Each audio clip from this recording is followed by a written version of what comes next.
Record while we're recording. We are live on the air with Stella. And Poppy. And you're listening to A Well-Written Life, the podcast where we talk about writing, navigating life as an aspiring author, and the joy that is Trader Joe's broccolini. Ooh, tell me more about this Trader experienced Joe's. this?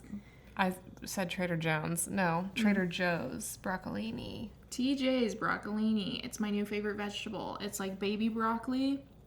It's just crispier. And you can, whatever seasoning you put on there, it just really absorbs the flavors.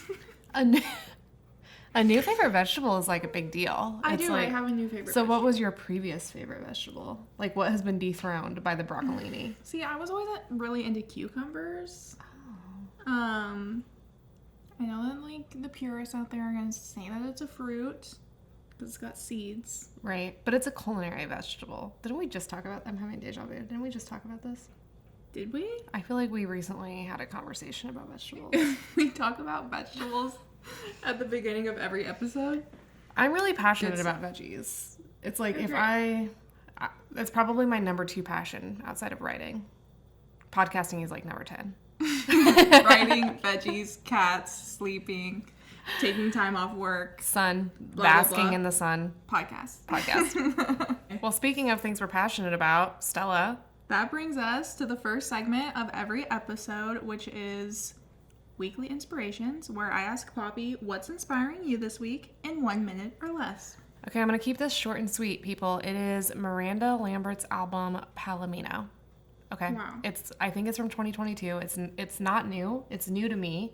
I had never heard it before. But it came highly recommended, and now I'm highly recommending it because it's excellent. Have you listened to it yet? No, I haven't. It's bringing me back to my country roots. That's awesome. I'm really enjoying it. Just bop after bop after bop. There's not a bad song on the album. Damn. So highly recommend. It's just a good time. I've been dancing around my house to it all month. So Well, that's very convenient because my weekly inspiration also actually centers on country music. no way. It's just a country music kind of time. Apparently. But, like, I keep having this, like, reoccurring fantasy, if you will, of me, like, flawlessly belting at karaoke Should Have Been a Cowboy by Oh Toby my Keith. God. Like, I keep having this fantasy where I'm, like, envisioning myself on a stage in front of people, and they're like someone like has to convince me, Stella, go do karaoke, you know, they're like, go get up there. I'm like, no, like, I can't do karaoke. Don't This make is me a do karaoke. really And then in-depth fantasy. and then I'm like, fine, and I finally give in and I get up on the stage, and And it's like your High School Musical moment. yeah, and I'm like, I start actually facing the back of the stage when the music comes in, and then I turn around Oh my God. and I just do Should Have Been a Cowboy by Toby Keith, and it's flawless, and everyone in the audience conveniently knows all the lyrics. I was gonna say, and then they all like started like joining in, and there's like a whole like Yeah. choreographed dance number. Yeah, so in my vision, everyone else is like really invested, and I just keep like inventing this story around this scenario in my head, and it makes me feel really happy and powerful. I'm And really it just like appreciate really has been this making transition. me think, why do stories have the power to make us feel so good?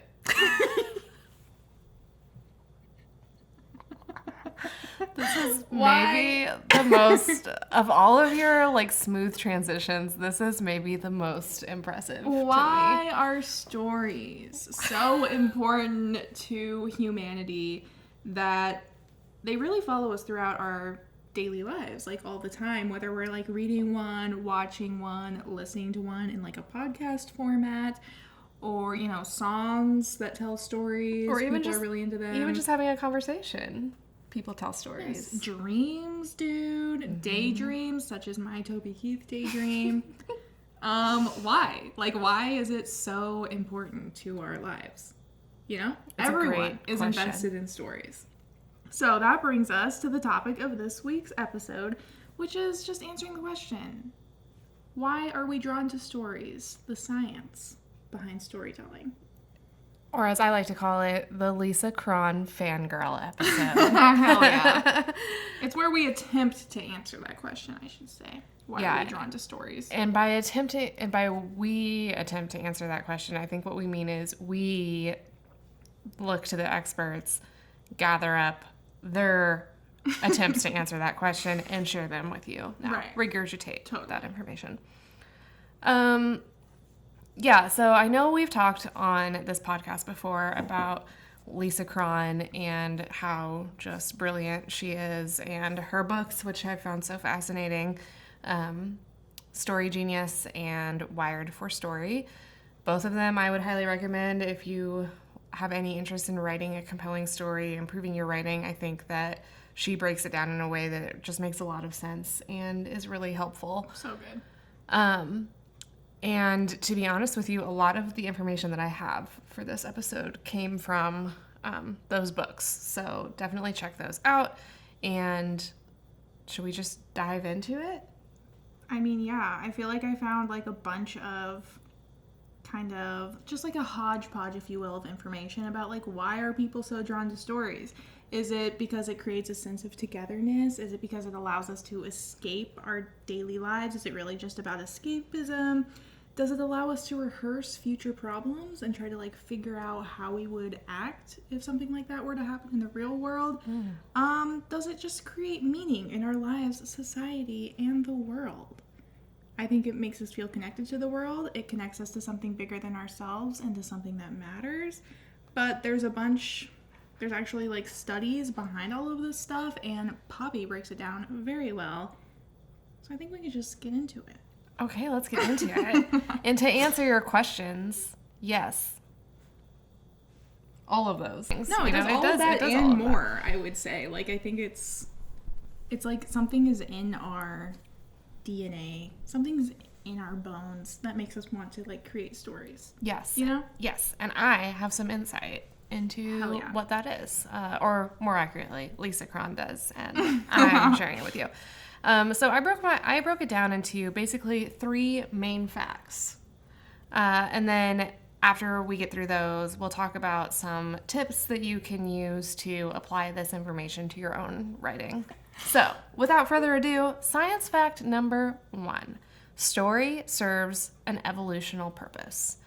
So I'm going to read you a passage from page 1 of Wired for Story by Lisa Cron. And it goes like this. Story, as it turns out, was crucial to our evolution, more so than opposable thumbs.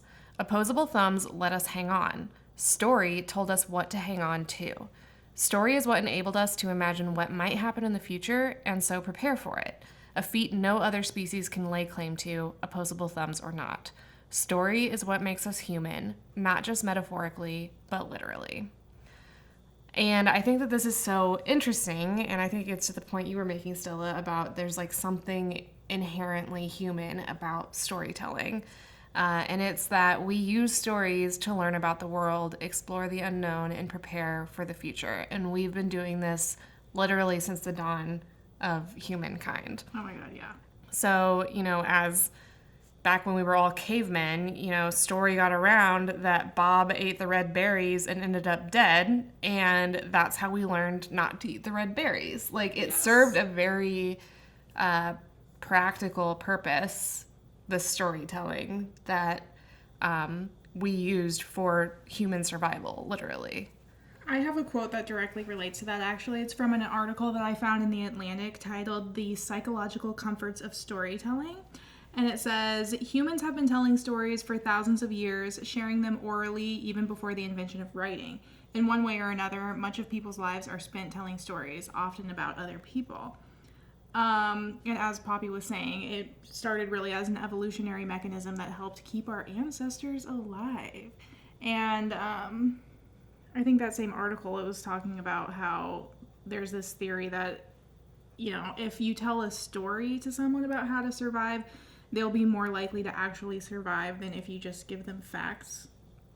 Which, so like there was a specific example, like the berries thing that you were just saying. Yeah. Like if I were to say, there's an animal near that tree, so don't go over there, it would not be as effective as if I were to tell you, my cousin was eaten by a malicious, scary creature that lurks around that tree, so don't go over there. Like a narrative works off of both the factual information, like the data, but it also appeals to your emotions, which is significantly more effective in engaging someone than just facts alone. Like it is painting a picture of like why you should not do that. That's such a great point. And I think that I'm wondering too if it has something to do with memory, like memorizing facts. When you're looking at, Yes. A history book or something and you're supposed to memorize all of these dates or whatever it is, it's like that is so difficult to do. But when you like hear a story about, this is this soldier and, what he went through over the course of the Civil War, then like suddenly some of those dates and those facts I think become a lot more concrete and easy to remember. I actually found something that backs that up. It's Jennifer Aker, who's a graduate professor at Stanford, says that people remember information when it's weaved into narratives up to 22 times more than facts alone. So it's legit. That's crazy. Which, like, how many times in school were you, like, trying to study for a test and you had to, like, write a song or something about, like, or you create some story, like, I'm trying to, like, the boy who lives in Boston or whatever, to, like, memorize cities for your geography test or something. Like, you kind of, like, do those little you make it a tools, my to help you remember. What is it? Pneumatic device. Mm-hmm. Or, like, what's the one about my very motherly mother makes us eat green peas or something. It's like for the planets. What's that for? Obviously, it didn't work because I don't remember it. You remember? Mercury, Venus, Earth, Mars, Jupiter, Saturn, Uranus, Neptune, Pluto. Those are the planets. Oh. Anyway. Is Pluto even a planet anymore? Let us know in the comments. I don't know. So here's another quote, just because these quotes, I just love them. I don't know. They just fascinate me. But this is from Lisa Cron. Oh no, I said introduction page 2, but I don't remember which book it's from. It's either Wired for Story or Story Genius. But she writes, humans are wired for story. Story is the language of the brain. We think in story. The brain evolved to use story as its go-to decoder ring for reality, and so we're really expert at probing stories for specific meaning and specific info. And so she's basically arguing that we are biologically hardwired to find stories compelling. So in other words, there's an evolutionary reason why you can get so engrossed in a good story. And I think we've all experienced this when you're reading something that you're really fascinated by, or you're watching a movie. It's that feeling of escapism. You like, the rest of the world is tuned out, you forget about everything else, and you're just so deeply involved in that story universe. And it's because human beings are hardwired for that. Like, we're wired to crave story, and it's because it was necessary for our survival as a species to pay attention to stories and to like find the messaging and the meaning in them. And she makes this other point that I thought was really interesting, is that stories feel good the same way that food tastes good. It's necessary for survival. So food nourishes us. Like, it tastes good for a reason, which is like, we need to eat it for survival. So it tastes good to us so that we will eat it, so that we will survive. And stories feel good because we need them for survival. They educate us and prepare us for the future. And that's why we are so drawn to stories, which I just think is so fascinating. That's crazy. I have some facts about brain chemicals. That was my second science fact. Okay, excellent. Science fact number 2, stories affect your brain chemistry. Yeah, I found this article. It's a Harvard Business article called The Science Behind the Art of Storytelling. And it was talking about how scientists are actually discovering that chemicals like cortisol, dopamine, and oxytocin are released in the brain when we're told a story. That's so interesting and to me. It was specifically talking about formulating memories. So if we're trying to make a point stick, cortisol assists with our formulating of memories. Dopamine, which helps regulate our emotional responses, keeps us engaged. And when it comes to creating deeper connections with others, oxytocin is associated with empathy, an important element in building, deepening, or maintaining good relationships. So it like literally releases stuff in your brain to help you remember things better, to keep you interested in it, and to like feel empathy for others. That's so interesting. And yeah, I had a couple of facts that go right along with that, which is that, story generates curiosity, and it's that curiosity which is what triggers your brain to release dopamine. And that is your brain actually rewarding you for following your curiosity. When you keep turning the page, you get like a little dopamine release. And it's because your brain is like, yeah, keep it up. Like you might learn something important and necessary for survival. And so I think that's so interesting that is why your brain is releasing dopamine, is because it wants to encourage you to like keep probing that story that you're reading. Yeah. And I found a couple other fun facts. I got these from birdie.com and a Bustle article. But I was just kind of curious, like, what else is happening in our brains when we read? And this goes right along with what Stella was just saying. One, it builds empathy, like Stella said. Reading helps us develop emotionally, and research shows that narratives with emotional content actually encourage readers to feel empathy. It activates a special neural network located... Oh, this is a quote, because you should know I would never use any of these words. Special neural network. But it activates a, quote, special neural network located in the anterior insula and midcingulate cortex regions of the brain. So I just think that's really interesting that like area of the brain that is responsible for empathy is activated when we read a story. Wow. Crazy. Oh, this is crazy. And then the other thing that happens in your brain is reading actually keeps your brain healthy. So according to Dr. McSweeney, I don't know how to pronounce your first name, Dr. Emer McSweeney, who is a neuroradiologist, quote, reading is an activity which can help keep the brain young. With every page turned or chapter devoured, the brain is working to decipher, store, and retain more information. Reading provides mental exercise, which is very important in helping to protect the brain against cognitive decline in diseases such as Alzheimer's. It heightens brain function and can help parts of the brain connect. So not only is reading, releasing all these good chemicals in your brain and activating your empathy centers and all of this, it is also like building connections in your brain and keeping your brain healthy and strong, which I think is really exciting and great news for book people and people who like to read and write stories. You're like doing something healthy for your brain. Yeah. Well, okay. I should have looked into this too, but like you're grown up, like growing up, you're always told like you have to read to like help your brain develop. Isn't that weird? Like you just have to read. It is crazy because when you think about it, it's like other species aren't reading. Yeah. But it's like this human thing that, to like have a healthy, fully developed brain and to like increase your emotional intelligence and your intellect and all of this stuff. It's like reading is how you do that. That's so bizarre. It's interesting to think about like the physical sort of like effects that reading can have on you. Like this business article from Harvard that I found, it was kind of framing it in like why you should present information as stories to like better business and stuff. But it was also talking about like, all the scary stories told around the campfire, like your heart rate increases, you get goosebumps, the hair on the back of your neck stands on end. Crazy. And it's like stories can keep you up at night. Like stories can make your heart race.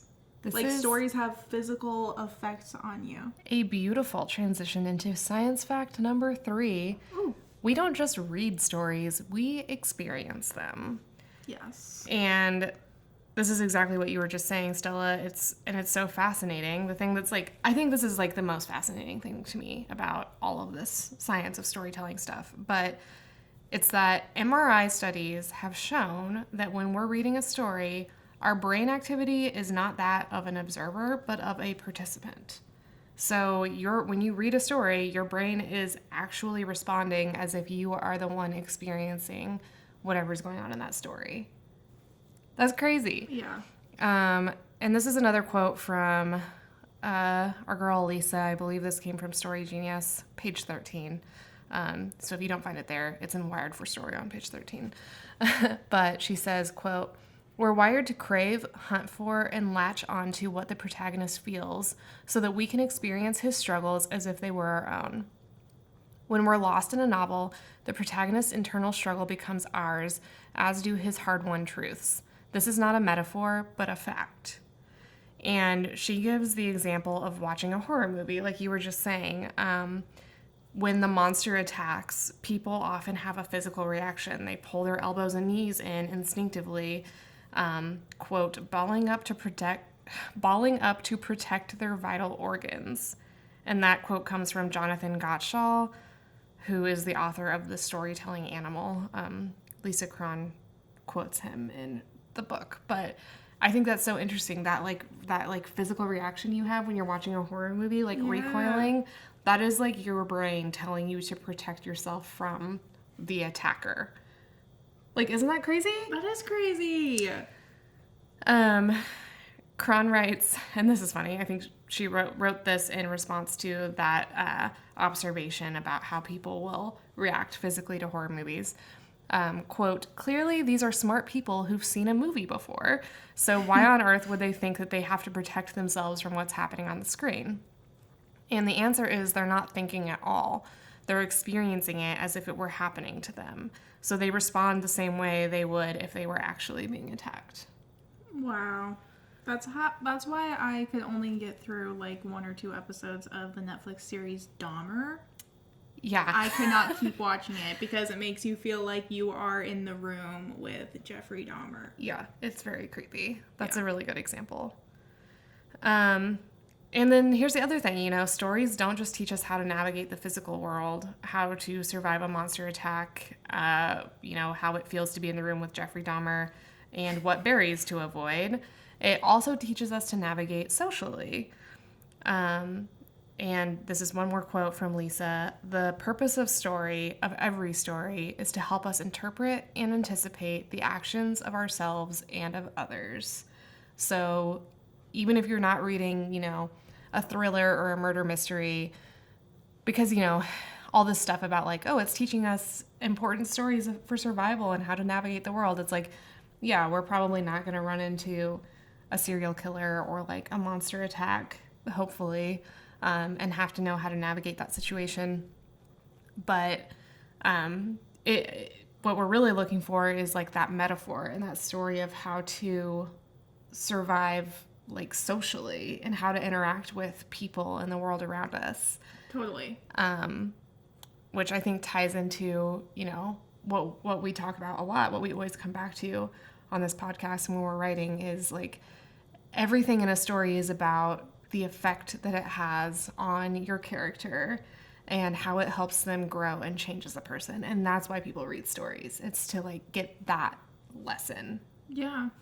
Yeah, I still remember the effects that Zoe 101 shows had on my child brain growing up, the shows that I would watch, because I remember specifically feeling I don't want to be the popular girl in the group of popular girls, because in all the shows that I would watch, I was observing that the popular girl group is kind of usually an antagonist type of character, and the protagonist who you're rooting for and wanting to emulate is kind of quirky and not necessarily accepted by everyone. And in my brain, I'm oh, that's the person that I want to be. Yes, exactly. I chose to be the socially awkward nerd that I am. It was an intentional choice. Yeah, I didn't want to be the pretty cool girl. No, listen though. I know, I get what you're saying. But I also feel that kind of this could be a whole separate topic, but I also feel writers of TV shows, movies, books, kind of has a social responsibility in a sense to make you root for morally acceptable characters. And like obviously Agree. every character, like characters will have flaws and stuff, but like writers have the power to like normalize certain characteristics and stuff and to make people root for certain types of people. And I feel like there's sort of a little hidden responsibility there to teach like quality moral lessons in a sense, even if they're hidden beneath metaphors and That's all that actually jazz. really beautiful and a really good point. And like when you think about it that way, it's like how much power do writers have? It's kind of scary, honestly. Like It is kind of scary how deep stories run in people. Like it's a very big thing. And again, like it can be a whole separate topic, but like whenever you read the articles about the murderer who had the copy of Catcher in the Rye in his bag or whatever, and obviously I'm not blaming the author for that. right. But like the way that stories are told and how people ingest them can directly affect people in real life, like their decision making and the way that they operate in the real world. Yeah. It's crazy. Totally crazy. It runs deep. So that brings me to my next point about, you know, what you can do with all this information as a writer, how you can use this to your advantage. Because once you understand why we're drawn to stories, you can develop a story that people will be compelled to read. And as Cron writes, quote, "In a nutshell, a story is about how the things that happen affect someone in pursuit of a difficult goal and how that person changes internally as a result." So the formula, when you break it down, is basically you've got the plot, which is what happens. You've got the protagonist, and remember that your plot gets its meaning based on how it affects your protagonist, not just in general, but in pursuit of a difficult goal, which is the story problem. That's the difficult goal that your protagonist is struggling with, and that is like the core driver, the thing that causes your protagonist to wrestle with a specific internal conflict. And then finally, the internal change. That's basically your story arc. It's how the plot ultimately changes your protagonist's worldview by the end of the story. So essentially, you have to have some sort of emotional driving force that propels your protagonist forward through your plot. And this is what readers come to stories looking for. It's what keeps them turning the page, is that like nugget of wisdom or truth that you are telling or sharing through the story that you're telling. Yeah, I feel like the most important like scientific effect of storytelling is because stories are kind of central to like making meaning and making sense of the world around us. Through story, our minds can form and examine our own truths and beliefs and discern how they correlate with the truths and beliefs of others, like touching on the whole empathy thing. Like it allows us to experience things without actually physically having to experience them. And again, Thank God. oh my gosh, thank goodness. And this is a quote again from the Harvard Business article, but through story listening, we gain new perspectives and a better understanding of the world around us. We challenge and expand our own understanding by exploring how others see and understand the world through their lens. By sharing and listening to each other's stories, we all get a little bit closer to what's true. Beautiful. So true. There you have it. So there you have it. Okay, so really quick, I have 3 practical takeaways that you can use to apply all of this to your own writing. Number 1, know your protagonist's internal struggle before you start working on the plot. So what is their character arc going to be? How are they going to change from the beginning of the novel to the end? That's what your story actually is, so consider that first and then build your plot around that. Number 2, once you know what the internal problem is, that thing that they're struggling with that's going to force them to change over the course of the novel, think about how it's going to escalate over the course of the story. So all stories are about how the protagonist solves a single escalating problem that they can't avoid. So that means that each event in your plot must lead into the next, and there should be a clear cause and effect trajectory through the entire plot. So, for example, X happens, which causes the protagonist to feel this certain way, and because of that feeling, they decide to do Y, which causes Z, and it just kind of like repeats and builds on itself. And then number 3, when you start plotting, think about how each event in the plot is going to force your protagonist to wrestle with that internal problem. Everything in your story has to relate back to that central internal conflict. Your external conflict, your plot, all has to tie back into that internal conflict, that truth, that like nugget of wisdom that your story really revolves around. It's that easy. Wow. I'm really glad. Super simple. I'm really glad that you included some like practical tips for actually doing that in your writing, because that's the whole point of why people are wired for story, if you will. Not to have more Lisa Crone plugs. Yeah, but... I'm so sorry. I told you this was a fangirl episode. Okay, well, I think that brings us to the final segment of every episode, which is revisions, aka a takeaway. I feel like my takeaway, how do you really summarize everything that we just talked about? Like, I feel like we are touching on the meaning of like human existence. Like, honestly, not to toot our own horn, no, but we just solved the meaning of life. No, You're we didn't welcome. solve it. We like tried to talk about it a little, but like I feel like stories like are really so central to like the way that we live and experience the world and make sense of everything around us. So I guess my takeaway is just that storytelling is essential. If you're trying to engage or influence people, if you're trying to teach something, inspire someone, then you should be telling or listening to a story. And there's just so much power in storytelling. And as a writer, that's really incredible and scary as well. Yeah. And also everyone should read Lisa Crone. So on top of all of the other problems you already have, now you also have the crushing existential pressure of, just knowing that honestly, you basically run the world. Well, so I mean, it's very cool to think about how like your story can mean something to someone. For sure. Whether it's like, a non-fiction type of thing, if you just have a blog that you're telling your, lived experiences to people, if you have like a YouTube channel that you're talking to people about your life, or if you're writing a, collection of short stories or a novel or whatever, like that means something to people who read it, and that's a very cool thing. Very cool. I don't think I can follow that. I guess I agree with everything you just Hopefully said. Hopefully our podcast means something to someone out there, okay? Yeah. That's all I'm saying. Yeah, if all of our dumb stories and blabber mean anything to you, let us know. That would be really nice. I hope that you could connect to my Toby Keith karaoke fantasy story. I hope that meant something to someone out there. Okay, well, we will be back next month with more helpful tips and tricks for writing your way to your best life. In the meantime, we'd love to hear from you. Try these tips out and let us know how they go. Share your thoughts with us at wellwrittenlifepod@gmail.com and join the conversation over on Instagram at wellwrittenlife.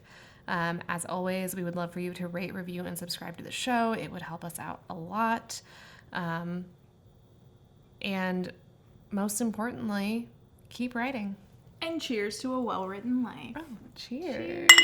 Whoa, that was louder than I expected it to be.